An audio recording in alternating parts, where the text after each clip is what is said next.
what is going on? Welcome to another episode of the Hey Mark podcast, where I, Mark, usually talk about mental health and self-development and kind of just try and spark up these types of conversations. But if you're just joining us for the first time today, or if you're a returning listener or watcher, viewer, whatever it is, recently I've been sharing, clips from the group that I've started recently. We have, weekly Zoom calls. We also have daily conversations on WhatsApp. We basically just get to talk about these types of things. We're creating a community around self-development, mental health, and the struggles that we all go through. And so I wanted to share these clips so you guys can get a better idea of what the group sounds like. And this week we were chatting a lot about anxiety. So without further ado, I'm just going to jump right into it and you guys can kind of hear about it. And if you want to join something like this, or literally join this, then hit me up on Instagram. I'll have my username here at the bottom of the screen for those of you watching that. And then, I'll link it in the show notes as well for anybody listening to the podcast. But reach out to me if you want to join a community like this. I keep saying that, but literally reach out to me if you want to join this community, and I'll make sure that you become a part of it ASAP. But let's jump right into these clips, and you guys can hear what it's all about. Maybe you guys can guide me a bit better, but I was thinking, do you guys deal more with anxiety of kind of long term, over looming, that dark cloud that kind of follows you, that voice that rings in the back of your head all day? Is that kind of because that's kind of more some people's experience, and then some people are just they get that shotgun fucking shell straight to the chest, that short term, overwhelming, instant, situational anxiety that spikes you down. What do you guys fucking deal with? Because I'm actually, it's kind of weird to think about, we always think that other people feel the same way we do. So I'm curious to see what you guys experience is. I don't know what you guys. I get a shotgun shell. I get this drop in my stomach so bad that my biggest fear is that they mandate the vaccine for construction, because then I'm fucked. I'm screwed. And I get I almost feel like my whole world is just turning. When that passport first came about, there was guys in my work that are super pro mandate. There's these guys that just love the idea of that, and then they're and they knew I was unvaccinated. They were always mad at me for that shit, and they said, one of these days, man, it's gonna be mandated for work, man. You're fucked. You're gonna starve. And I got so upset over that, and I was like, oh man, fuck me. And the thing is, I would have started. I don't care. Fuck it. That's the way I go. And it just feels like if ever been on a roller coaster, you're at the top, you're about to drop. No, I'm scared of heights, man. I never did that. Roller coasters I fuck with. I love roller coasters. So much fun. Yeah. Roller coasters are different kind of heights. But when you're about to drop, man, you feel like your whole world is just freaking, you feel like you're dying. And that's kind of how I feel with these mandates, man. If they were to come for construction, oh man, what do I do? And I don't know if you ever been on the freaking website on Facebook, the group where it talks about BC against the health pass, and there's a lot of workers on there that have lost their job. And they talk about the horrors. Some of these people have really, really suffered.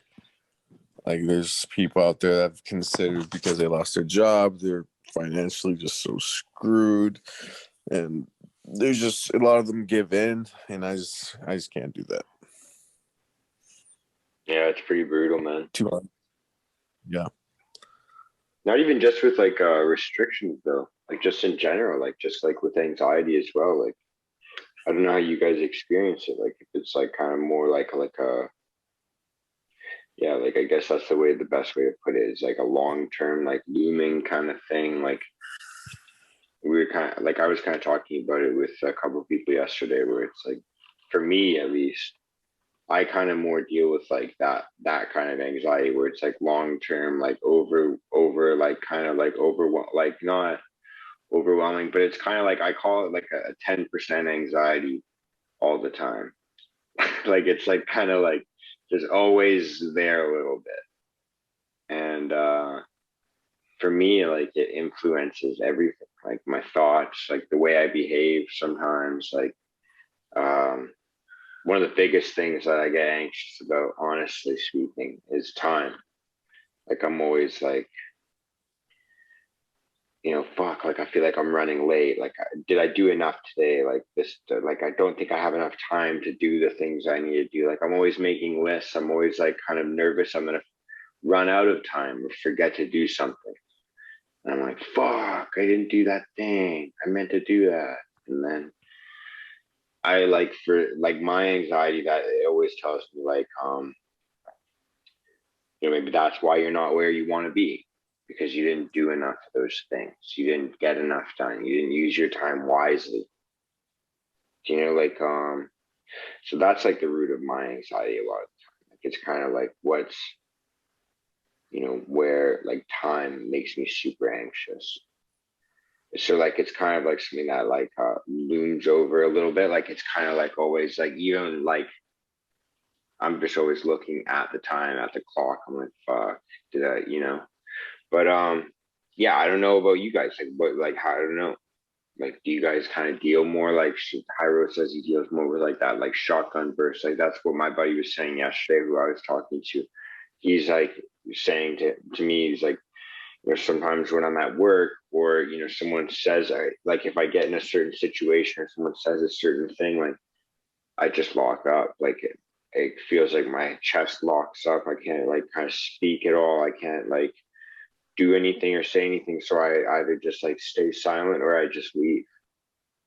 And, like, leaving's the best. pardon me? Leaving's the best. Like, just getting out of that situation. Literally just kicking.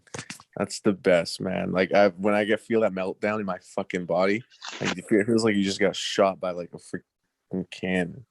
And you just feel like, oh, my God, you just feel like you're dying. Just fucking kicking, getting out of that situation is the best thing to do. Yeah. I mean, it depends on, like, what your response is, right? Like, Carolyn, do you deal more, like, long-term, short-term? Just, like... I more relate to what you said, Mark. I don't know, like I kind of would liken it to just like an itch that you can't scratch, or just like being held in anxiety, but like not with like a hand around your throat, just kind of like someone is restricting you, but they're not squeezing you to death. They're just holding you hostage a little bit. That's like that's kind of what like. I do get like Hyro, what you described. I do get that sometimes, and definitely like this last week or so, I've had like a couple of like, I guess not panic attacks, but like anxiety attacks. I've dealt with that a little bit. But mostly, yeah, this anxiety, this like feeling inside that like, something's gonna go wrong, I'm gonna die, or I don't have, even like Mark, what you said, like I don't have time to get everything done. Yeah, I definitely relate to that a little bit more. It just never really goes away. Yeah, that's kind of how I am. It's from like the second I wake up. That's like why I'm up in the mornings early. Like it's like I wake up and then I go to hit snooze and I'm like, fuck, I'm gonna feel like garbage again. Like that's like literally like it's like it's so funny, man. It's like sometimes it's like the just like the be like, fuck, I know that I'm gonna feel bad if I do X, Y, or Z, so I just don't want to do this again today. Like I feel like a lot of the time I keep giving myself like, okay, one more, like, and it's like, man, I don't know, Mel, what do you think? Like, is it more like kind of short term, long term for you? Like,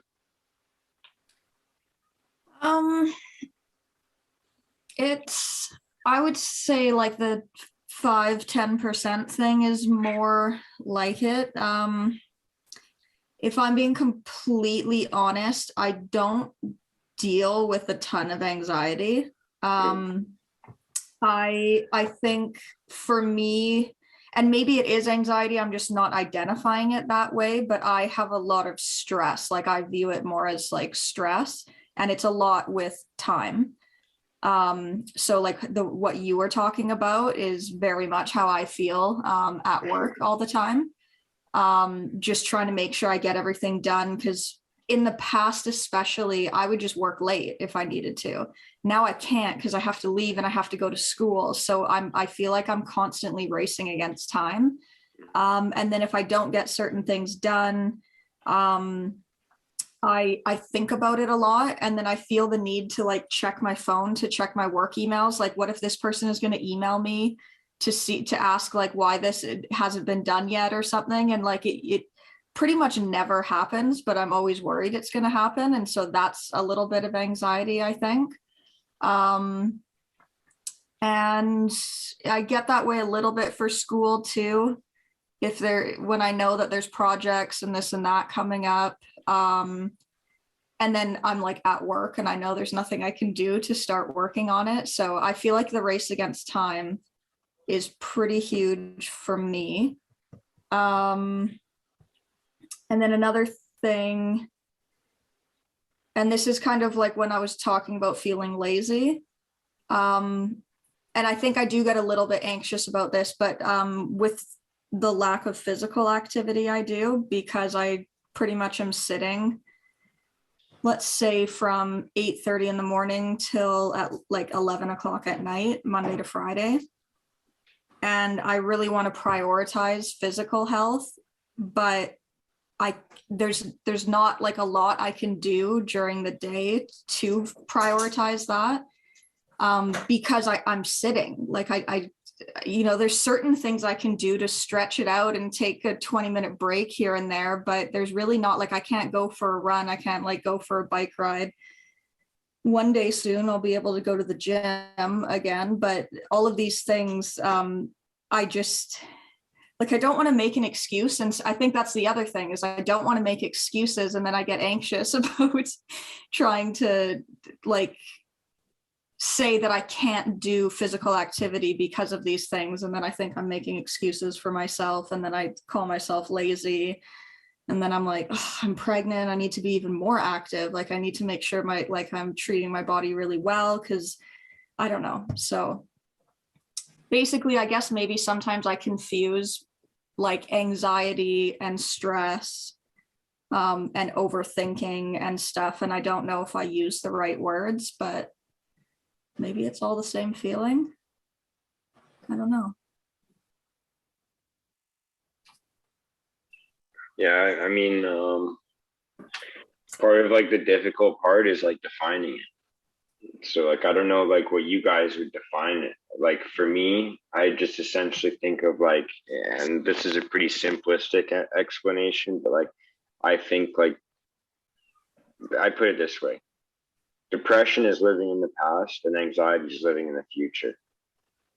That's the way I look at it. So if I'm feeling like shit and I'm like, fuck, I'm such a fucking idiot, it's because I'm living in the past of something that I've done. And then I associate that with my identity. Like, oh, I made this mistake. Oh, I did this. And then, oh, I must be that. Like the same way, Mel, you're like, oh, I missed this workout. I haven't been active. I must be lazy. I'm lazy. Right? Like, it's like kind of like you just convince yourself and you attach that. Like, it's like the same thing as like for me.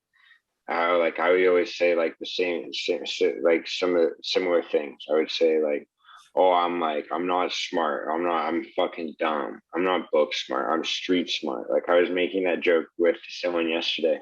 I'm like, I'm not book smart. I'm street smart. Like, what does that mean? Like, I'm not a fucking drug dealer. Like, I fucking grew up in the suburbs of Richmond. Like, I know like street names. Like, that's it. Like, I'm not like, so it's like, you just haven't been doing those things, or and so you're living in the past. And like, I consider that like a depression, because you're like depressing yourself. You're literally depressing yourself, living in the past. And yeah, and then anxiety is the opposite. It's living in the future. And so like that's like when you're seeing a lot of people right now, like with the restrictions being lifted, realistically we should rejoice at that, or at least at the very least be like, yeah, this is how it should be. Like there should be some positive, like it should, maybe you come from the perspective of like, hey, this shouldn't be celebrated because it should be normal. But at the very least, like you should be like, yeah, this is good. Like it should have it like like almost like an instinctive good feeling. Like you should feel good about that. But then a lot of people are like, well, what about what's going to happen in the fall? And because they're living like in the future and not in the present, like there's like that anxiety, that stress, whatever word you want to use, like overthinking. Like there's a term in psychology called rumination. Like rumination is like when you like repeat the same thoughts over and over again. So it could be something from the past, like a situation that happened. Like that's what used to happen to me all the time. Like I would replay social situations in my head, like when I said something I shouldn't have said or whatever it was, and I'd be up at night for hours. Like that's like how legit what would happen to me. And then it got to the point where then I would ruminate about things that haven't even happened yet. I would literally just be sitting there replaying imaginary events in my head. Like what could happen if I go, maybe to a job interview or to whatever it could be. And it's like, what if I make myself look like a fucking idiot? Or like, it could be literally anything. So it's just kind of like living in the future. And so for me, like a lot of the time, whether it's like that kind of that one kind of feeling, like when you get like that short-term anxiety where you have that kind of shotgun to the chest, like, or you have that long-term, like kind of like I say like that 10% anxiety, but all the time. Like Carolyn says, like it's like I like it's like trying to walk like for like a kilometer. Like if someone's like, yo, go walk for a kilometer, but then like a really small person just grabbed both of your ankles and you just had to drag them. Like it's like you can still walk, but you've got like 30 extra pounds, or you're pregnant, like it's like you have to walk, but then you have something inside you that weighs more. So it's like yeah, and it's not really like a burden that other people can see. That's the funny thing. So like if you were to visualize like someone walking like with someone hanging on both their ankles, but then you couldn't see the thing that was hanging on both their ankles. So they're just walking kind of funny. That's basically what anxiety is. That's my definition of it.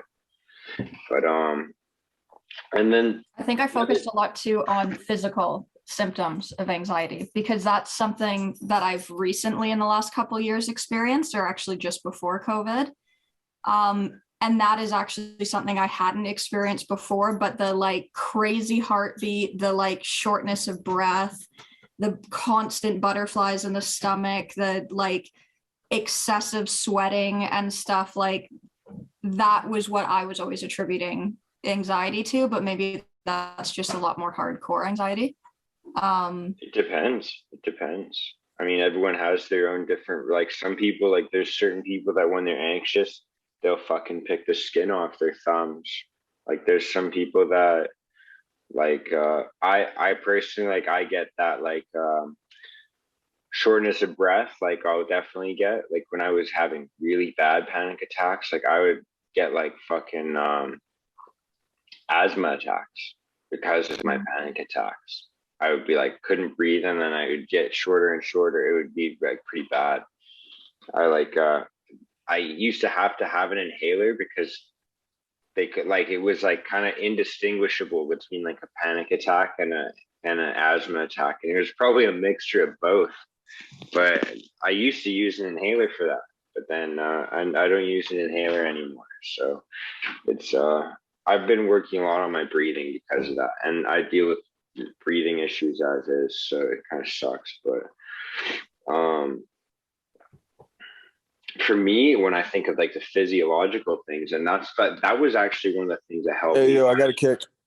All right, yo, peace out, man. Enjoy the hike. Peace out, people. Thanks for coming through. But for me, that was one of the things that helped me actually kind of understand anxiety better, was thinking about the physiological kind of impact.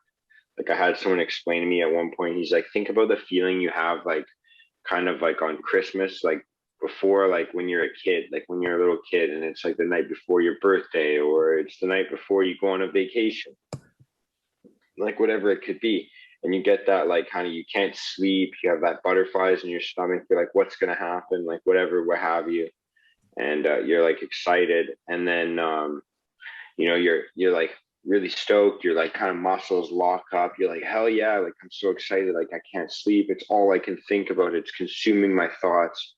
And then you think about like, well, what's anxiety? And it's like, well, the same thing. And so, you know, one of my old mentors, he's like saying, like, it's just living in the future. Like that's all it is. Like excitement and anxiety are the same physiological experiences, but because we attach emotion to them, we experience them so differently, even though it's the same physical feeling of like that pit in your stomach, your muscles. That's like what happens to me a lot of the time, is like my muscles tense up. Like for me, like one of the easiest ways to trigger an anxiety feeling is heights. Like I talk about that all the time. Like at work, if I'm on the top of a ladder, like my legs will, like I'll look down and I'm like, my legs are fully flexed, like every muscle in my leg, like why? I know how to stand. Like this is no different. Like it's so weird. And it happens like even little things, like I love skiing. And if I go skiing, every single time when I'm on the chairlift, I'm like, holy fuck, fuck, fuck, fuck, fuck. Like I'll look down and I'm like white knuckle gripping the bar on the ski lift. Like every height kind of makes me feel like that. So just kind of being aware of like the physiological feeling of like, oh shit, this is like, I'm starting to feel this, I'm starting to like kind of panic, I'm starting, like for me, like that's like a huge, once I feel that trigger, like I'm like, oh, it's happening. So then now I just know, keep breathing, like you know, for me, like that's kind of like the alert. And everyone has their own kind of reactions. Like I mean, I'm not gonna pretend like everyone kind of feels the same way that I do. Like there's like kind of, we always hear about like fight or flight, but there is like the third option, fight, flight, or freeze, really. And everyone has their own kind of way that they react to anxiety. Like some people freeze up, some people like, they're like Hyro was saying, he's like, getting out of that situation is the best thing. Like he wants to go towards flight. For me, I want to go towards fight. That's my default. Like I'm like, every time I get anxious, every time I'm kind of feeling any struggle or adversity, my brain defaults to, this is an opportunity to win. This is a fight right now. And that's the way like my brain defaults, but everyone's different. Like I was talking to someone yesterday and they're like, they were the type of person that gets like that shotgun effect of like that short burst of anxiety. He's like, whenever I got to get the fuck out of there, like he goes towards like flight. And so like for me, one of the things that I try and do is I kind of ask myself, like, why do I go to fight? You know, why is that my reaction? Why? Like, what's the reason that I don't freeze? How come maybe perhaps I should? You know, maybe I should maybe I should practice flight more. Maybe I should remove myself from the situation more often instead of like trying to engage instantly, trying to fight instantly. Maybe I should freeze. Maybe I should just pay attention and try and be a more observant. Like it's like kind of, I have to ask myself, like, why do I gravitate towards what I gravitate towards? Mel, what's up? I accidentally and not accidentally did that. I was going to wait a little longer because I was going to ask how people deal with the severe side of anxiety, like other than fight and flight and stuff, but like, what do you do? Because I'm thinking about my specific situation and it's a very specific time that this anxiety happens. It's on airplanes. I don't know why. Because I used to love airplanes. I haven't been on an airplane, obviously, in a couple years now, but the last few times I was on them, I don't know what happens to me, but all of a sudden, yeah, like I can't breathe, I'm sweating, I have butterflies in my stomach, like, and it's weird because the logical side of my brain like knows I'm okay, but it gets to the point where when I feel turbulence, it actually soothes me a little bit. Whereas before, the turbulence is what would make me a little bit nervous, and then I would be totally fine otherwise. And now it's almost like the turbulence, even though it still scares me in certain ways, it's almost the only thing that can soothe me on a flight. And I'm just, yeah, I'm curious, like, how do you fix that? Like, I have no idea how, like, where it came from. And so far I haven't been able to calm myself down other than feeling the plane land on the ground, and then all of a sudden it just like takes like maybe 10 to 20 minutes, and then I'm like fine. Yeah. And I don't know, like it's weird because like it's not like I have every answer. Like I can't really just like give you that, but like I can tell you my experience because planes, I used to have to take medication to take planes. Like I used to have to take the fucking anxiety pills you put under your tongue or whatever. And yeah, but yeah, heights, fucking planes and everything like that kind of made me super anxious. And for me, and it's interesting when you're like, I don't know why it started, but it was just a couple years ago.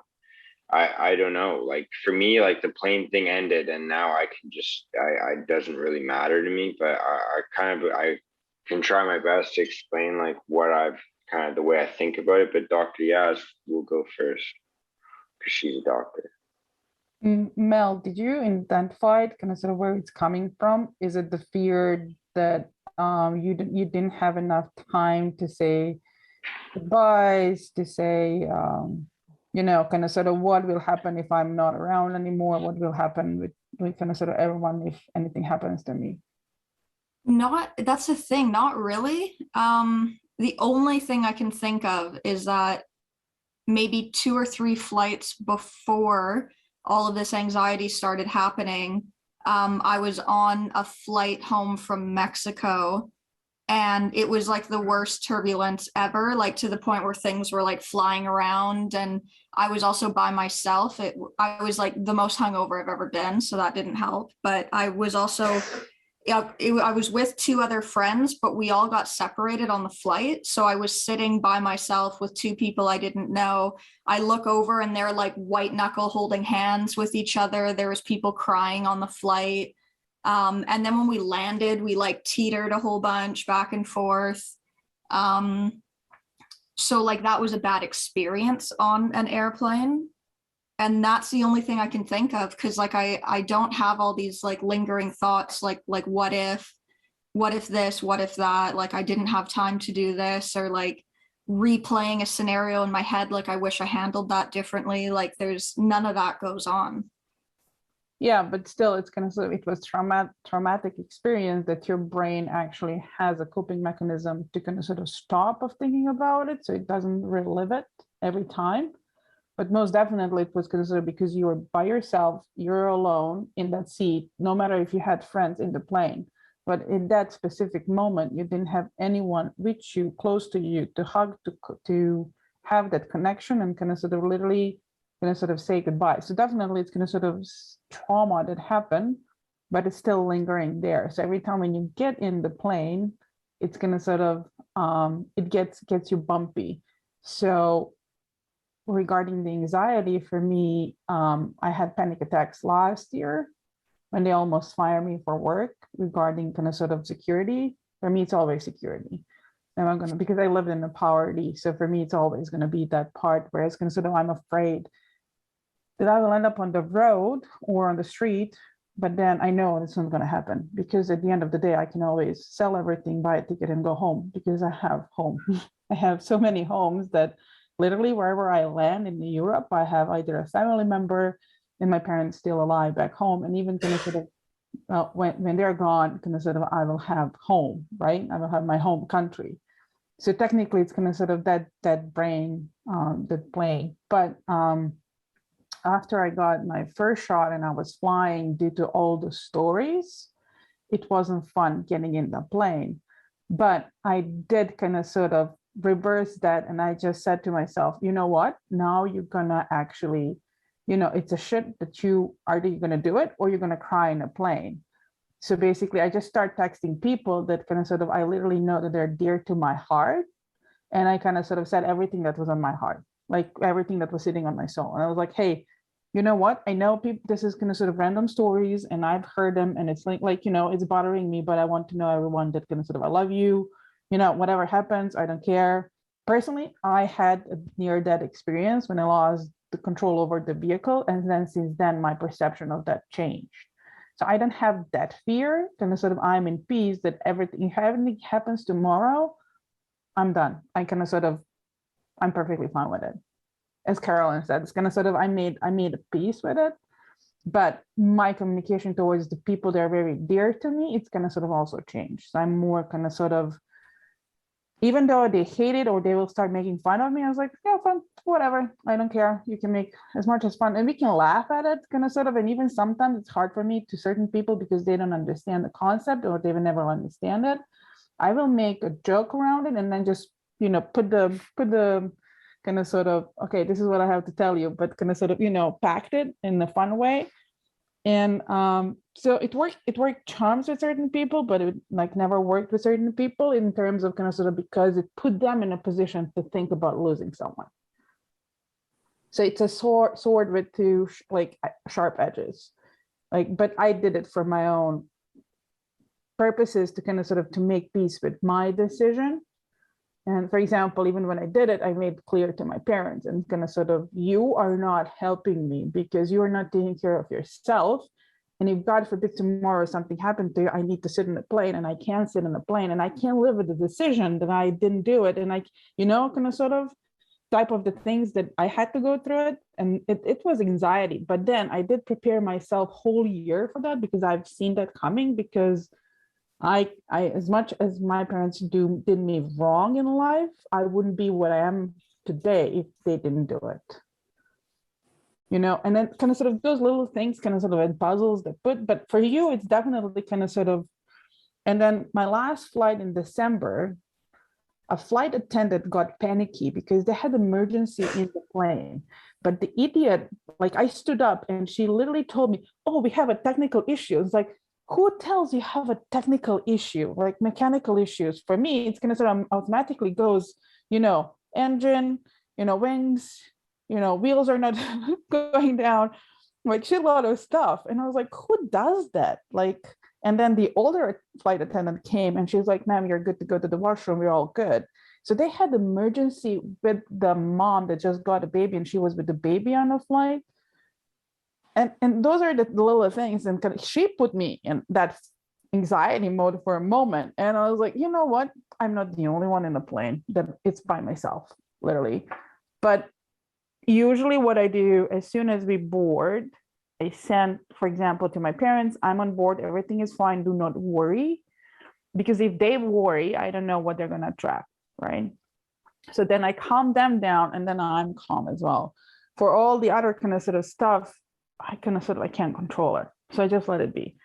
But for example, this time was very easy flight. But last time, as you said, it was very turbulent and constantly shaking.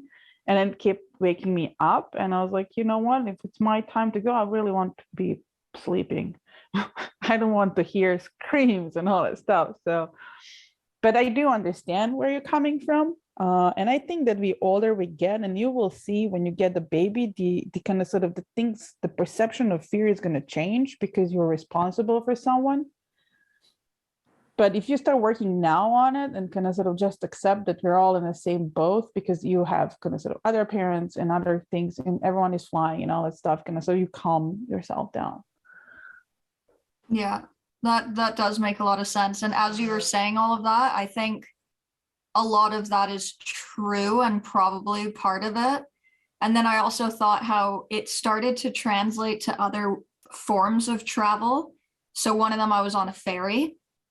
And I never get scared on ferries, but on this particular time, the reason I was on a ferry was for a very bad reason.